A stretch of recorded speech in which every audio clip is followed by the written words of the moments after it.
Programme के इस हिस्से दे विच मैं तुहानूं ये कहांगी कि जिहड़ा बिच्छू हुंदा है ना, तुसीं देखिया ही होएगा वैसे, ठीक है। बिच्छू की डंग मारन की जिहड़ी आदत हुंदी है ना, वो नहीं जाती। इसी तरह जिहड़ा भारत है वो भी बिच्छू के मुतरादिफ है और उसकी भी डंग मारन की जिहड़ी आदत है ना, वो नहीं जाती। इहदा डंग जिहड़ा ना वो भनना ही पैना।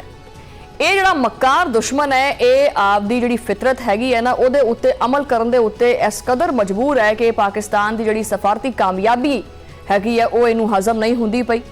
भारत जिहड़ा ना वो इस कामयाबी नू किसी तरीके नाल नाकाम करन दी जिहड़ी ना कोशिश करदा पिया। भारत एक बारी फिर जिहड़ा ना वो जिल्लत अमेज शिकस्त की तरफ वधदा जा रहा है। पाकिस्तान ने भारत का यह मकरू चेहरा जिहड़ा ना वो फिर तो बेनकाब कर दिता। अच्छा, इन्हें यह समझिया कि पाकिस्तान जिहड़ा ना वो सफारती जिहड़ी कामयाबी है वो हासिल करदा पिया है ते पाकिस्तान जिहड़ा ना किसी आरे लग्या होया है ते असीं जिहड़ा ना आप कोई ना कोई काम पा देवांगे ते पाकिस्तान नू पता ही नहीं चलेगा। वाह बई वाह।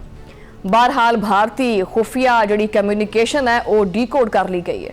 फॉल्स फ्लैग ऑपरेशन की एक वड्डी जिहड़ी साजिश है उन्होंने एक बारी फिर, हर बारी पाकिस्तान हर साजिश नू नाकाम बनाता है, भारत की एक बारी फिर नाकाम बना दी गई है।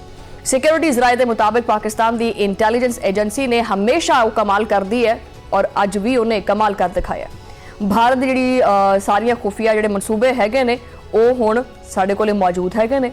भारत एक बारी फिर पाकिस्तान के खिलाफ एक खतरनाक किस्म का खेड जिहड़ा ना वो खेडदा पिया है और मोदी सरकार हुण फॉल्स फ्लैग ऑपरेशन की तैयारी करता पिया। इस बारी जिहड़ी साजिश है वो पहले तो ज्यादा मतलब घटिया, मतलब कोई साजिश भी होनी चाहिए है। इन्नी कोई घटिया साजिश है और इन्नी कोई मजायका खेज है कि बंदा खुद कहता है कि यार कोई चंगी साजिश तो रचा लेंदे कि स्वाद तो आंदा कि भी दुश्मन जिहड़ा ना उहदे नाल असीं मद्दे मुकाबल होना है। सिक्योरिटीज़ राय ये दसदे पे ने कि भारत पाकिस्तानी कैदियों को इस्तेमाल करना चाहता है और भारत की तरफों जिहड़ा ना वो कुछ कैदियों को रहा करने का जिहड़ा ना वो ड्रामा रचाया गया है।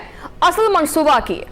असल मनसूबा इन्हां कैदियों को मकबूजा कश्मीर के सरहदी इलाकों के लैके जाना है। भारत फिर इन जिहड़े सारे बेगुनाह अफराद ने उन्होंने जरिए एक खूनी जिहड़ा खेड है ना वो खेडना चाहता है। इन्हां सारे कैदियों को सरहदी इलाकों के ले जाके कतल करने का मनसूबा है और इस कतलो गारत का इल्जाम जिहड़ा है वो किहदे उत्ते लाना है।